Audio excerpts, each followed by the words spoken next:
সবাইকে স্বাগত জানাই। আজকে আমরা অত্যন্ত সুখের দিন বলেই আমরা মনে করছি, কারণ সিমনা বিধানসভা কেন্দ্রের মধ্যে আমাদের যারা সমতলবাসী, বিশেষ করে আমাদের বাঙালি ভাই এবং হিন্দুস্তানি ভাইয়েরা সর্বমোট ৬৬ পরিবার এবং ২৫১ ভোটার আজকে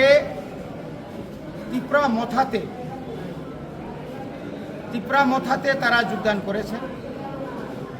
এই যোগদান সভায় আমাদের মাঝে আছেন মাননীয় মন্ত্রী বিশ্বকেতু দেববর্মা এবং আমাদের ডিস্ট্রিক্ট প্রেসিডেন্ট টিএফের অরুণ মজুমদার, আমাদের টিডব্লিউএফের জেনারেল সেক্রেটারি সীমাঞ্জলি দেববর্মা সহ আমাদের নির্বাচিত আমাদের তিপ্রামথার মেম্বার সদস্য গ্রাম পঞ্চায়েতের রত্না বিশ্বাস সহ আমাদের ব্লক কমিটি এবং অন্যান্য নেতৃবৃন্দ।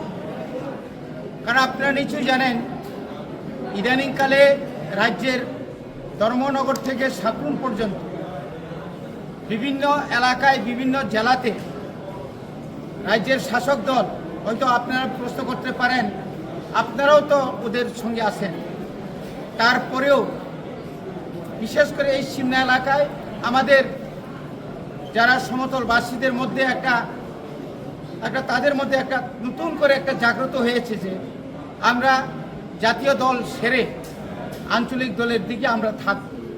যেহেতু এটা একদম সিমনা বিধানসভা কেন্দ্র, এখানে বরাবরই এসটি এবং বরাবরই আমরা 2018 সাল থেকে আমাদের মাননীয় বিধায়ককে আমরা পেয়েছি বিভিন্ন এলাকার উন্নয়ন যা কিছু হয়েছে এটা আমাদের বিধায়কের কল্যাণে, ওনার সহযোগিতা, রাস্তাঘাট, তারপরে যে পানীয় জল, তারপরে এখানের যে যোগাযোগের ব্যবস্থা এবং আধুনিকরণ, যে ব্রহ্মকুণ্ড একটা মেলা, এই যে তীর্থস্থান, যে আধুনিকরণ থেকে শুরু করে সমতল এবং পাহাড়ে যা কিছু হয়েছে ওনার আমলে হয়েছে।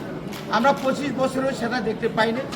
আর যারা আজকে সমতলে যারা বিজেপি নামধারী কিছু নেতৃত্বরা আছেন, ওরা এমন জায়গাতে চলে গেছেন, ওরা নিজেকেই চিনেন, অন্যকে আর চেনে না। এই এলাকার উন্নয়নের জন্য আপনারা যদি দেখতে যান, এই যে যারা গ্রাম পঞ্চায়েতের প্রধান আছেন বা বিভিন্ন নেতৃত্ব আছেন, তাদের হাতে ক্ষমতা নেই, শুধু কয়েকজন নেতাই তাদের হাতে সমস্ত ক্ষমতা রেখে এলাকাতে যা করেছেন এটা তো আপনারা শুনেছেন।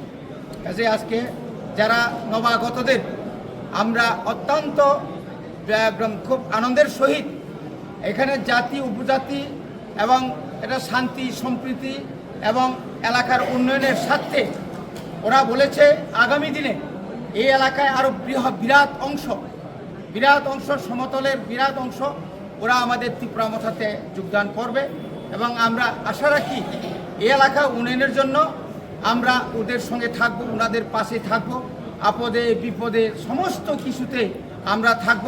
কারণ বুবাগরা আমাদের মহারাজ শুধু জনজাতিদের জন্য, তিপ্রাসাদের জন্য না, বুবাগরা চাইছেন প্রায় 5,500 বছরের ইতিহাস, ওরা সবসময় সবাইকে নিয়েই থাকতে চায়। আমরা গ্রেটার ত্রিপুরাল্যান্ড চাইতে পারে, গ্রেটার ত্রিপুরাল্যান্ড আমরা দাবি করতে পারি, এটা আমরা আশা রাখি পাবো। তার মধ্যেও এখানে কোনো জাতি ধর্ম কোনো ভেদাভেদ থাকবে না। এটা হচ্ছে আমাদের মোটু, এটা হচ্ছে আমাদের বক্তব্য, এটা হচ্ছে আমাদের মহারাজা বক্তব্য। আমরা বিভিন্ন রাজনৈতিক দলকে আমরা দেখেছি, তাদের মধ্যে কি যে একটা ধর্ম নিয়ে তো ওরা রাজনীতি করছে, জাত নিয়ে ওরা দাবি বিভিন্ন করছে, মুসলিম বুদ্ধ খ্রিস্টান নিয়ে তারা রাজনীতি করছে। কিন্তু আমাদের মহারাজ এই জায়গাতে না, মহারাজ সবাইকে নিয়েই এই রাজ্যটাকে উনি পরিচালনা করতে চায় এবং উন্নয়ন করতে চায়।